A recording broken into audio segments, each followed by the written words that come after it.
YouTubers, Mike Martin's here, Mike Martin's channel. People down in Australia, down under, could breathe a small sigh of relief knowing that housing affordability improves, but on the other hand, first-time home buyers fall. So, first-time home buyers, it's tough to get on the property ladder, especially when prices are ridiculously overpriced and ludicrously overvalued.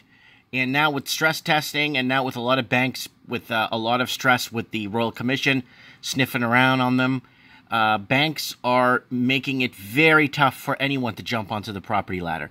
So let's see what's happening here. Australia's housing affordability has shown recent improvements, though that doesn't mean things are easier for first-time home buyers, according to the Real Estate Institution of Australia, REIA.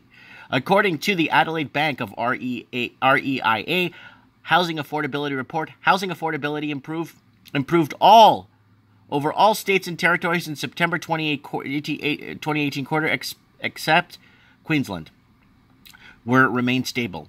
The strongest growth in housing affordability was seen in New South Wales. Across the nation, the proportion of median family income required to meet the average loan repayments decreased by 0.8 percent points to 31.4%.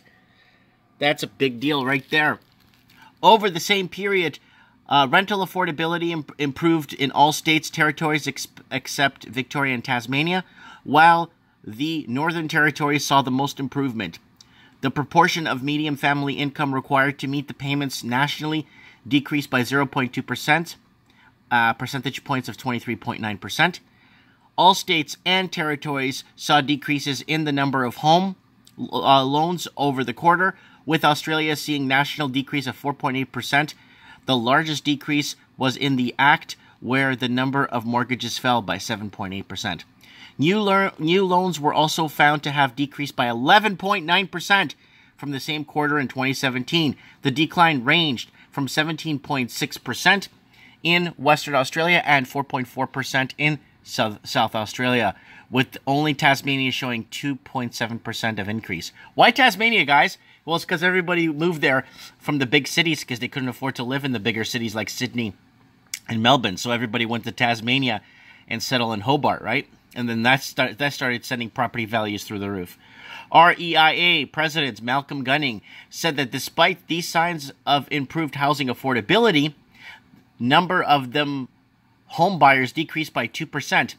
Over the quarter, though, varied around the country, where a large increase of 14.7% in the Northern Territory, while Australia declined 5.7%. Now, here's the problem with this.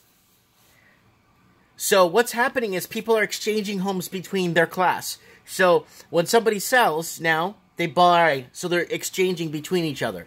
So there's no new fresh blood coming into the market, and that is a disaster. Because when no fresh blood comes into the market to help prop it, because that's what they're doing, is they've been propping this market for the last 30 years, it becomes a problem. Now with all the banks being sniffed out by the Royal Commission and all the banks being very cautious on who they lend to, a lot of problems are starting to arise from that.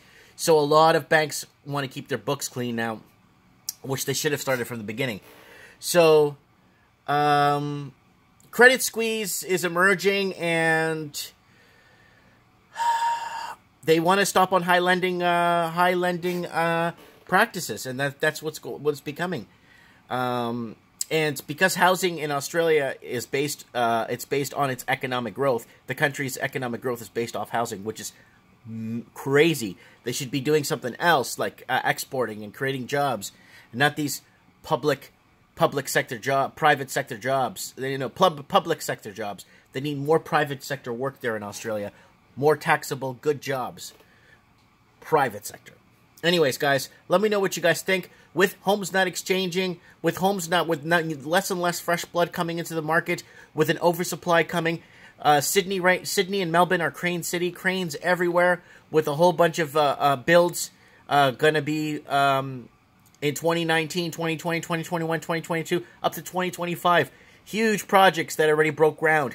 What's going to happen when all those get thrown on the market every year? And what's going to happen with the interest-only loans that are coming up to fruition this year, 2019, a couple of weeks from now? What's going to happen with that? I'm very interested to see. Keep your finger on the pulse here with me, Mike Martins, your housing discussion expert. Thanks for watching, and don't forget to hit the subscribe button.